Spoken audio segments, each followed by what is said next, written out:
I am not a Dietrich Bonhoeffer expert. Okay? I want to make sure y'all know that. I am not a Dietrich Bonhoeffer expert. I am a fan. And I feel when I tell y'all one of the stories and when I preach on one of the stories today, in closeness to him like I never thought I would. And I'll tell you about that in a second. Let's pray. Holy and gracious God, I am so humbled to get to share about Dietrich and his life and his legacy. And so I pray that we all might learn something new about him this day, and that it would help draw us closer to who you are and who you have called each of us to be. In Christ's name, amen. This is a sweet picture of him when he is about 8 years old. I just wanted you to see, and I do hope you noticed right at the beginning that he died at 39. So he was very young when he died. I want to tell you about his family and his early life first.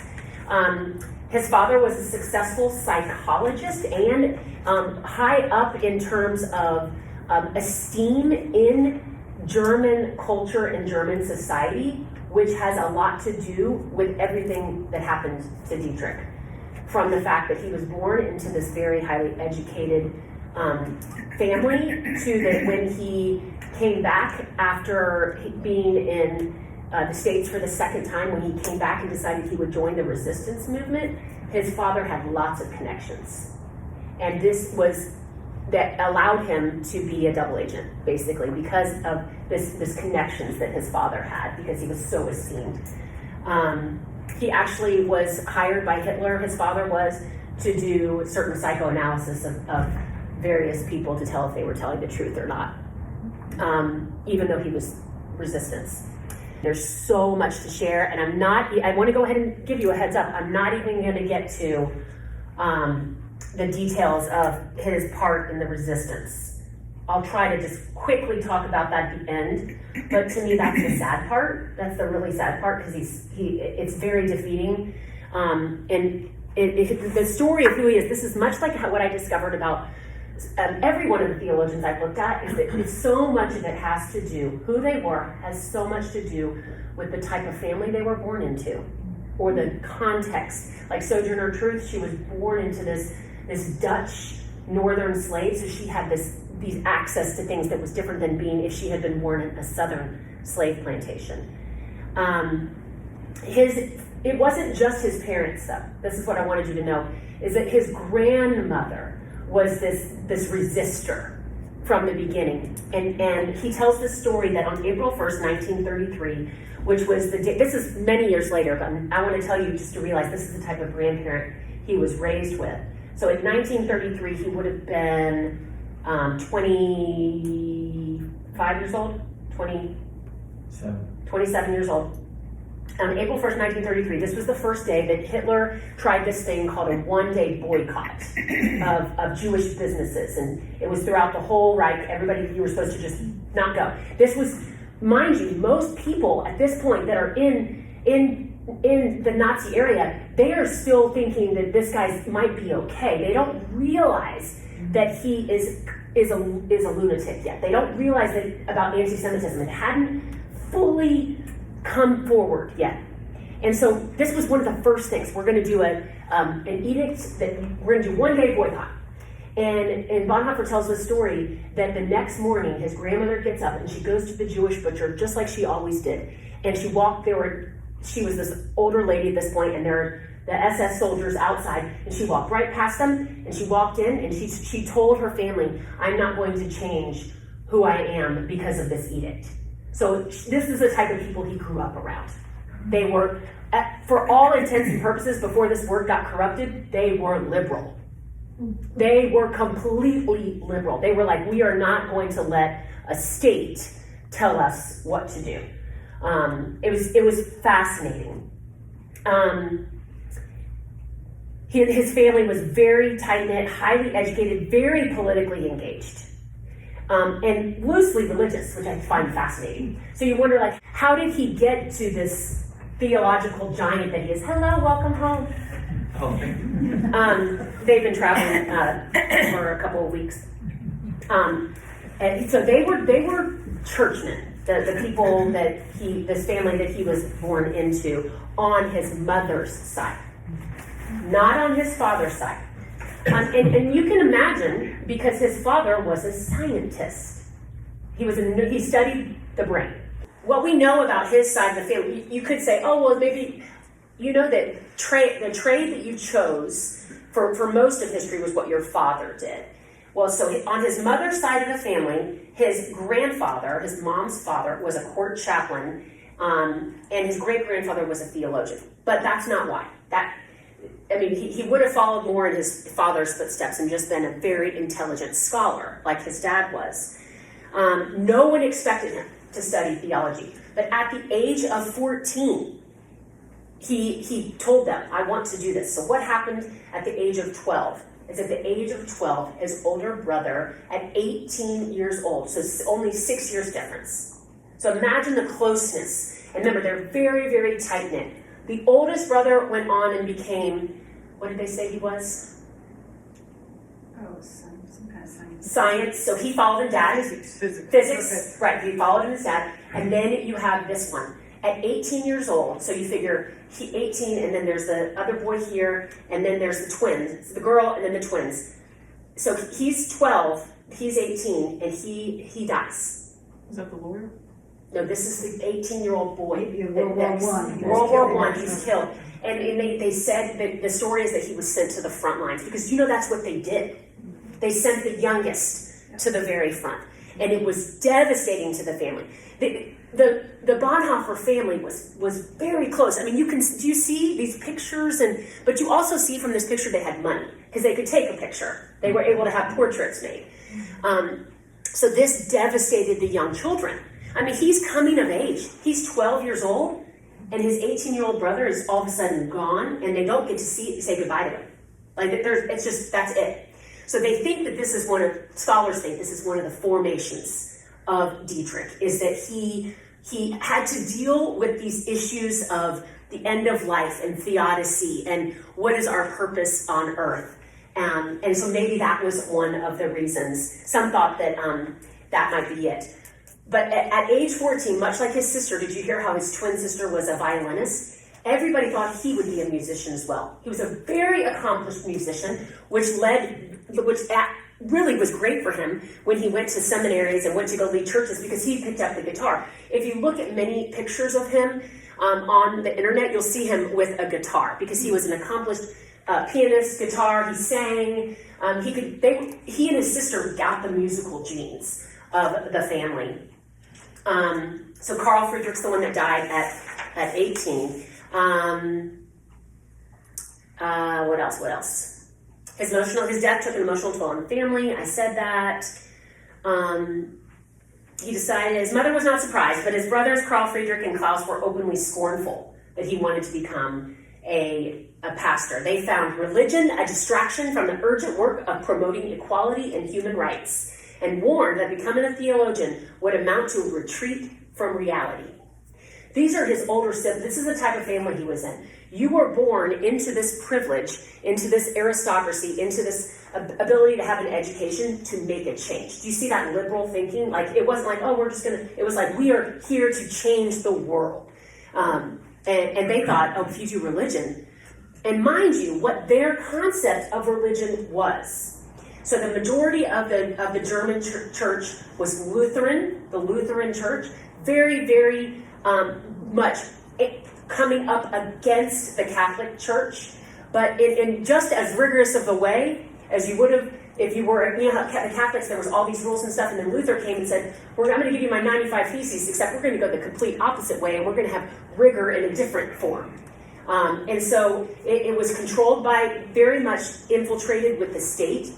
And as we'll see, this is one of the biggest problems with the Christian church, specifically the Lutheran church in Germany, once Hitler took over, is because it got Nazified. And that's what he was pushing against. Okay. Am I talking too fast? Okay. At age 17, which would have been normal. I want to normalize this. Like, you might think, oh, that seems so young. But he was finished. There wasn't this idea as much as we have in the States now of elementary, middle, high school. You finished your early schooling. And then you went on to university, and he went to University of Berlin. This is a picture of University of Berlin. And then by age 21, he had received the licentiate in theology. That is comparable, a licentiate in theology would be comparable to a PhD. Which means that he had to have written a major thesis, which then was published later when he was 25, I think, and it was called The Communion of Saints or something like that. I'll look. I think I have the exact one. So he studies there, and while he's there, he's learning all about theology again from a very heady perspective. He's reading all the great. He's reading Augustine, and it's really more of like something that you put into a notebook and you memorize for a test, or something that you put into a notebook and then you write a paper on it. It was very much just part of an educational process. It wasn't necessarily something vocational yet. He hasn't even really been called to the ministry yet. He has been called to study theology. Okay?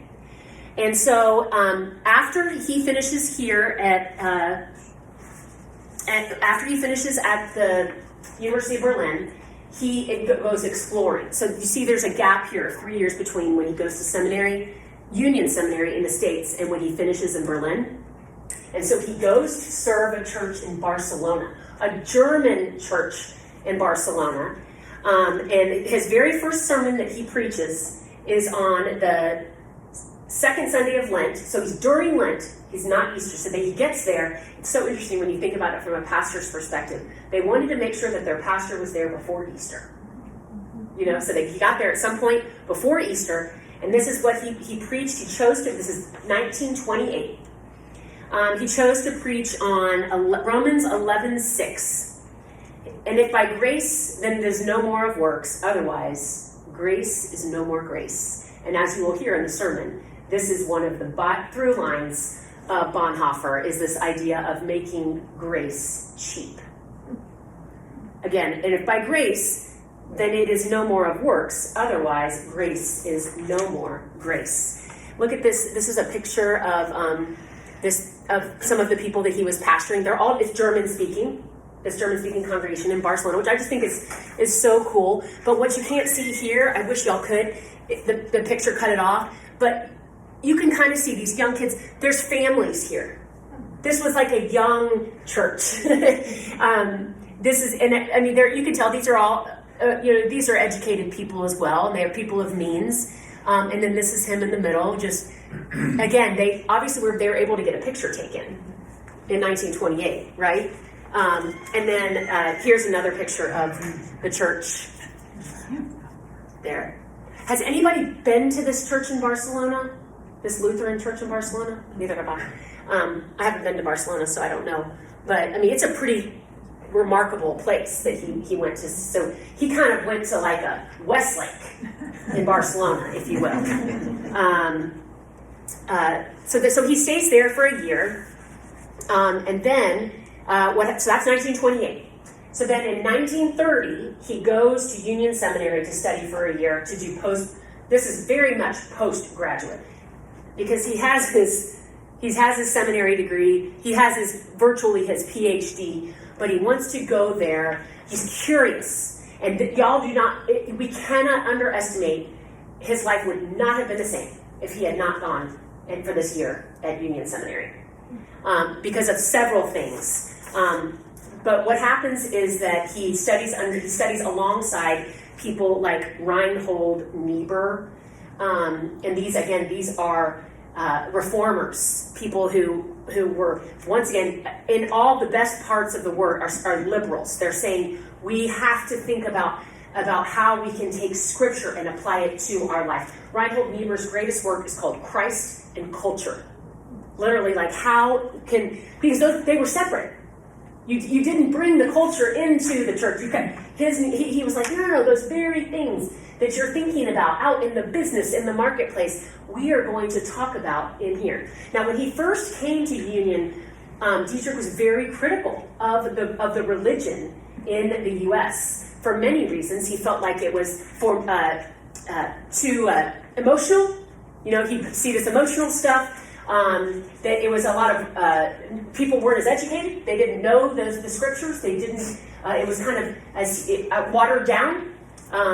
It wasn't. I mean, he was very German. No offense, but he was like, you got to speak the difficult truths, and if you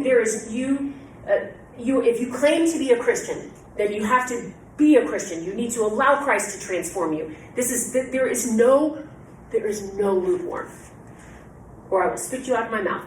Like, it is black or white. That is that for him. So then, in 1931, that's when Hitler comes. Is that right? Is that the exact date? 1931 is when he says, yes, that's the beginning.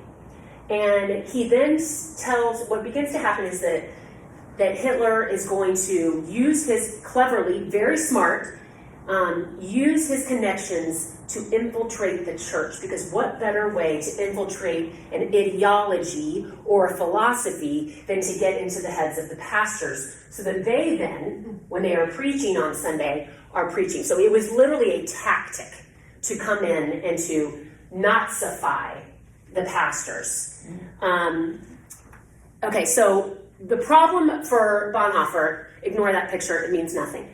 I had COVID last week, so this is the best sum I can do. Anti-Semitism begins to rise. Mind you, I know y'all are way more studied than me, but I was blown away to realize that even when Bonhoeffer went to the U.S. in 30-31, he was still extremely loyal to the German state. He was a countryman. He believed in Germany. He believed in that place. And he didn't necessarily they didn't know what was coming. They thought this was just the next leader. So while he is in, I want to make sure I got this. When he goes into, I'm going to have to just remember this off the top. When he is in New York, there are these three influences. The first is that he befriends a Frenchman. I think his name's Lasserre. And this Frenchman opens him up to this idea that if you read Scripture, if you read the Sermon on the Mount, truly read it the way you're supposed to read it, you cannot be okay with war. And so this is a transformative moment for Bonhoeffer, because he's like, well, what's happening back in Germany? He's like, if this is true, then what do I do about my state? Because up until then, he had aligned himself with what was going on. So what do I do? So that's one thing, is that this friend Lasserre opened him up to this concept, this new ideology. The second thing is that he did not like the churches around Union, and so he had a black friend at the seminary, and three friends that shaped him. A black friend who said, come to Harlem, and come to the Abyssinian Baptist Church. And so he went to this, it's literally called Abyssinian Baptist Church, and he couldn't believe it. Talk about emotion, he fell in love with the Gospels, fell in love with the way they sang, the way they moved, the energy, the emotion, the way they brought their whole lives to it. And then but what he would do is he would walk through Harlem with his friend, and he would see how people looked at him, very white, and this. And so he experienced this is before Semitism. Remember, this is before anti-Semitism, because he's in the States, and they don't quite yet know. Because that edict that came out that his grandmother avoided, that was later. That was 1931, I think, yeah. So it's 31, he's in the States, and he's seeing racism, which then allowed him to realize, because if you don't know about prejudice, if you don't know that people can be treated differently based on something, you don't know it. You're not exposed. And he suddenly is like, wait a second, because of your skin color, they're treating you different here? And then seeing that the churches were so segregated. All of this were major developments that changed who he was and what he thought about his place as living out the gospel. And I find it just amazing that these friendships, he was only there a year. Well, what you're going to find out is that one of those friends And I'll tell more of the story. I don't want to give too much of it away. But we have longtime church members Sam and Coco Harrell. I don't know if y'all know them. Who knows them? Sure. Yep.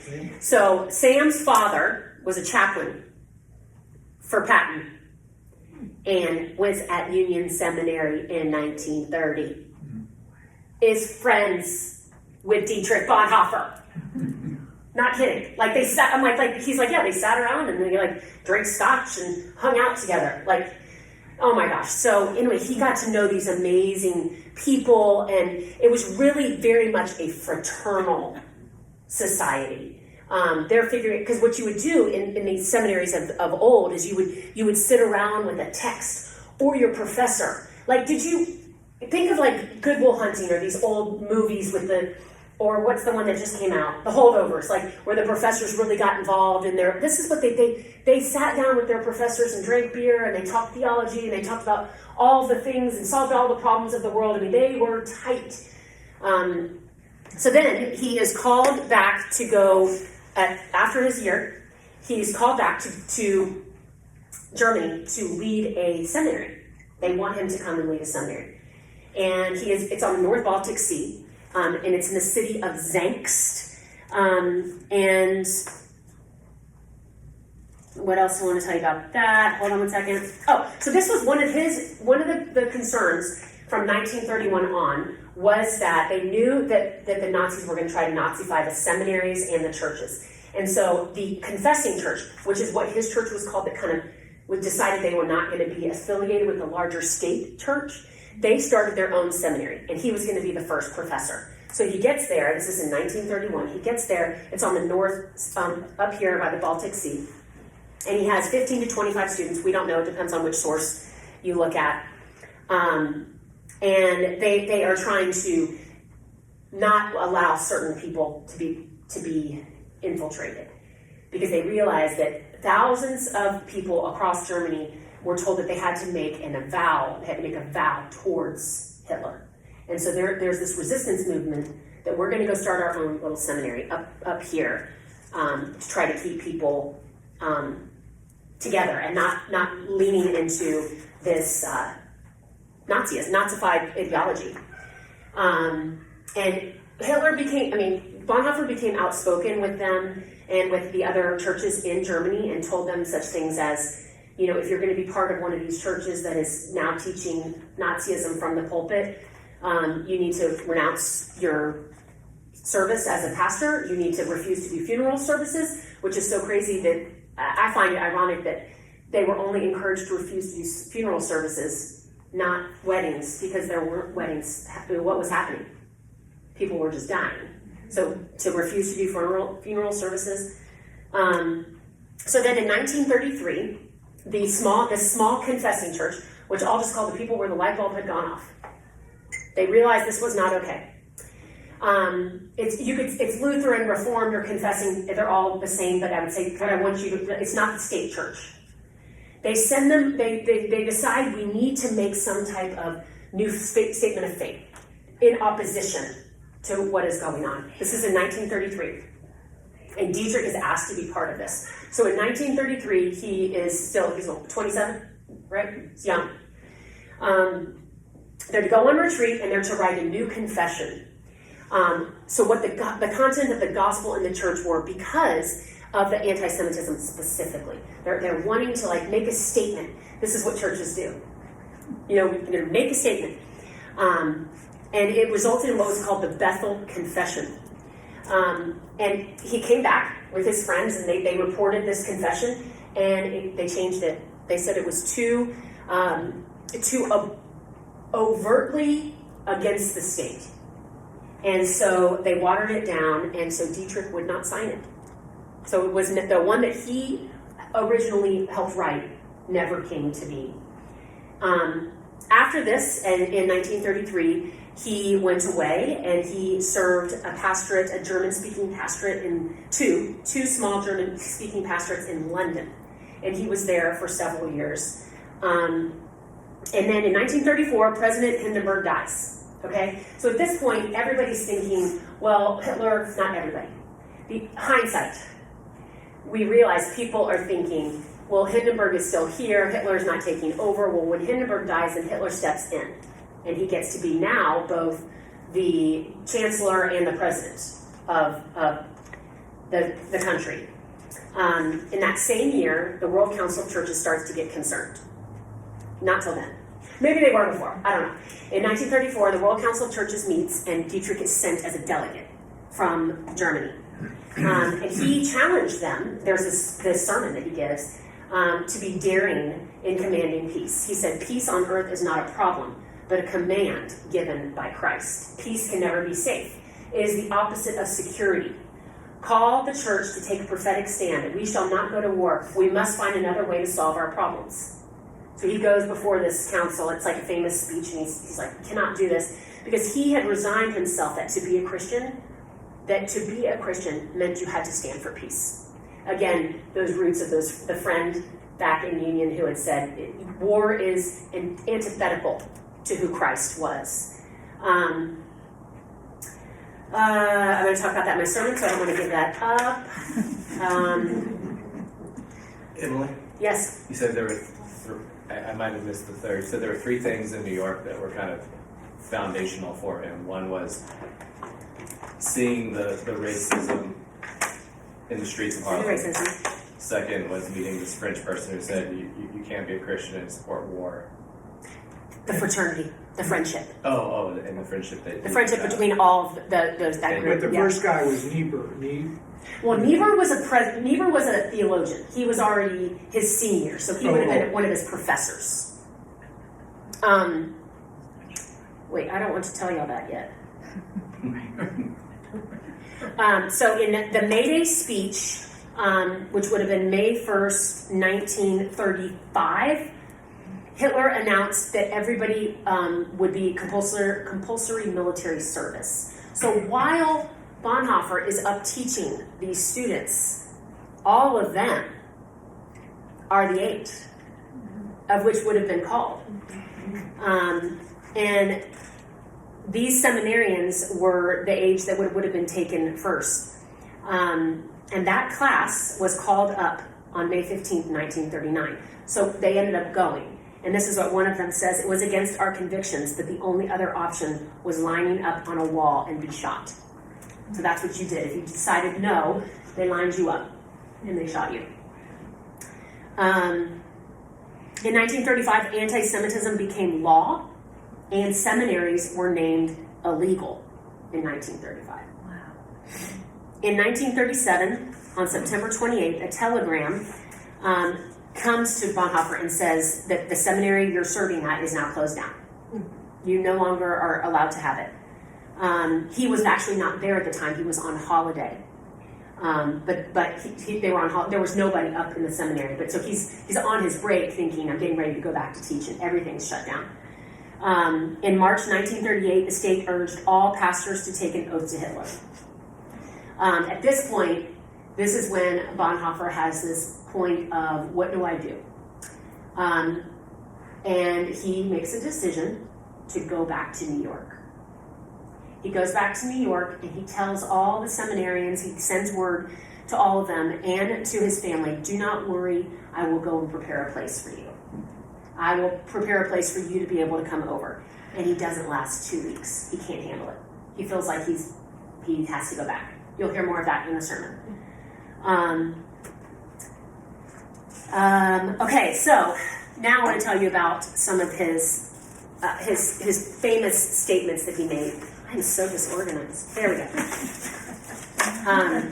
So the responsibility of the church, he said, the church must ask the state whether it could answer for its action as legitimate political action. Do we do that? What would it be like if the Westlake Hills Presbyterian Church asked the state if its action is legitimate political action? Why do you think that this is? Tell me more about what you think this question means, or what this. Why must the church do this? What does he mean by legitimate political action. Right. Well, what would you think? I think it means action, to me, legitimate political action means action that does not harm people. I would assume, because that's all that's happened, there hasn't, I think it would be, or action that excludes certain people. That's how it started, was I'm going to write some laws that say no one that's Jewish can own a business. It began, just like this little thing. And then it was like, actually, you can't own a home. And before that, he's saying, is that legitimate? To just take things from people? The thing is, isn't in the U.S., if churches take too much become a political party, don't they sort of have an end of what they're about? Or They're like nonprofits. Nonprofit or some. But he's not, all he's saying is the church must ask. You said you could do that. Just ask the state. What do you think, how would that look like nowadays? What would asking the state mean? Well, we have a constitution that says there shall be a separation of the church and the state. Right? And so it would be in violation of that constitution. Okay, but I am saying, I don't think that this is as, This is not a political action committee. right. I think it's just the people are members. The church is the people. They're members of the church, but they're also citizens of the country they Yes. live in. And so he's proposing to them, well, this is your country. Do you think this is a good decision that your political Exactly. leaders are making? Right. In other words, do not turn a blind eye. Do not turn a blind eye to what is happening. What the state is doing is not okay. And you, in your faith, should know that. And so, do not support it. And to the end, for him, that meant I won't support it so that I will then go to prison. Okay, next, he says, the church has an unconditional obligation towards the victims of any social order, even when those victims do not belong to the Christian community. Why? Why do Christians? Where do you think he might have gotten that from?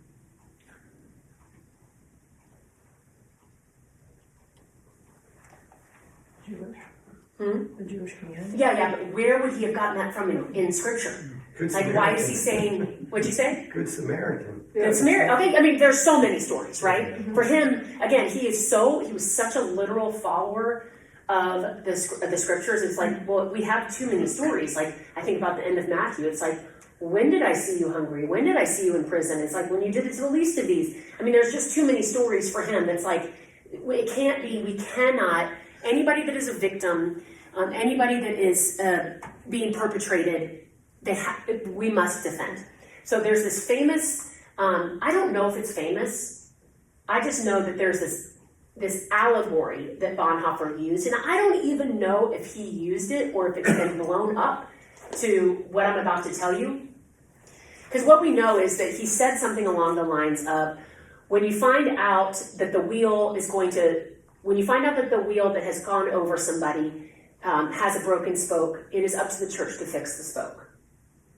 Okay? Well, it's been now, I guess I will say, amplified to this story. And I prefer this one. So if you see a cart on four wheels going down on its own wildly down a hill, this is the response to injustice. The first thing the church does is what? Shout. Cart, cart, cart, cart. So the first thing the church must do when injustice is seen is to shout out, to warn people. Okay? The second thing is to try to stop the cart. The third thing is to help those that the cart has injured. And the fourth thing is to figure out what made the cart fall and to fix it so it doesn't happen again. And this is, he said, the church responsibility is not only to bind up the victims beneath the wheel, but to put a spoke in that wheel if need be. So there was he put a lot of pressure on churches to do something different. And truth be told, not that many did. In his final years, this is when he says, I have come to the conclusion that I have made a mistake in coming to America. And that's in 1934, and then he goes back over, is it 1934, 1938? I'm getting my dates confused. That's his second. His second tour. Second. He only stays for 2 weeks. And then this is when he says, get the steering wheel out of the hands of the madman. So he realizes that the image of the cart is being driven by somebody that is crazy. During his times of war, he met Maria and he engaged to be married to her. He was engaged to be married when he died. And that was, but other than that, he had no other relationships that we know of. And then he was arrested, when he comes back in his final years, he joins his brother and his brothers-in-law, who are part of this resistance movement, acting as double agents within the German army. And he is part of the 2 attempts of Hitler's death, to try to kill Hitler. And both of them failed, and it's very sad stories about, it was just exactly one thing fell through that allowed for it not to happen. And he was imprisoned because of these acts against the country. He was sent to Flossenburg camp, which was one of the major Nazi camps on the western side, kind of central Germany. Has anybody been to Flossenburg? Was it just haunting? It was, I guess that could be over. Yeah. Well, because the pictures of it in spring, it's just gorgeous. It's like everything is in spring. And then he was imprisoned for 2 years. And he wrote this beautiful poem that we're going to read together. So he wrote this from prison, and I wanted you to see this though. So this would have there's the camp right there. That's an actual picture of it. And then this is what the food line would have looked like. And then this is his cell that he spent his final days in. So just notice the flow of how this begins, the flow of the poem. Who am I? This is, by the way, he was transferred to Flossenburg prison to die. That's not where he spent a lot of time. He spent a lot of time in Berlin, and his family tried to go see him several times, and they were close one time, and then there was a bomb raid, and they got sent back, and they never were able to get to see him. And Marie, whatever his fiance's name, tried to go and see him as well. But he wrote all these letters, and beautiful love letters to her. It's so sweet. There's an entire book called Letters from a Prison Cell that are all his different letters and poems. And he says, who am I? They often tell me I would step from my cell's confinement calmly, cheerfully, firmly, like a squire from his country house. Who am I? They often tell me I would talk to my warders freely and friendly and clearly, as though it were mine to command. Who am I? They also tell me I would bear the days of misfortune equably, smilingly, proudly, like one accustomed to win. Am I then really all that which other men tell of, or am I only what I know of myself, restless and longing and sick, like a bird in a cage, struggling for breath as though hands were compressing my throat, yearning for colors, for flowers, for the voices of birds, thirsting for words of kindness, for neighborliness, trembling with anger at despotisms and petty humiliation, tossing in expectation of great events, powerlessly trembling for friends at an infinite distance, weary and empty at praying, at thinking, at making faint, and ready to say farewell to it all? Who am I, this or the other?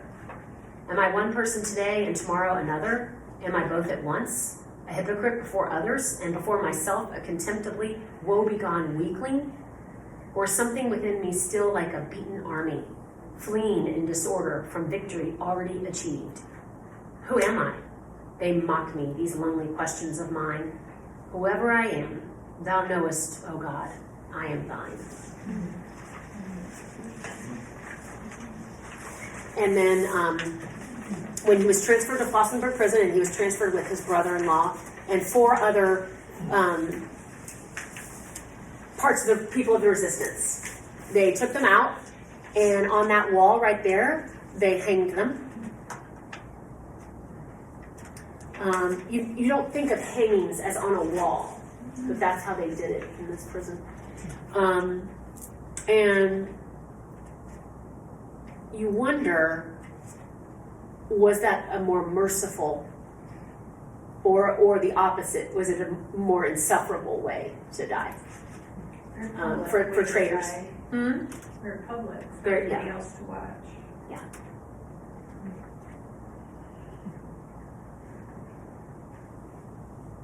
Would his family have known when this happened? No, that's what's so sad. That's in the movie too.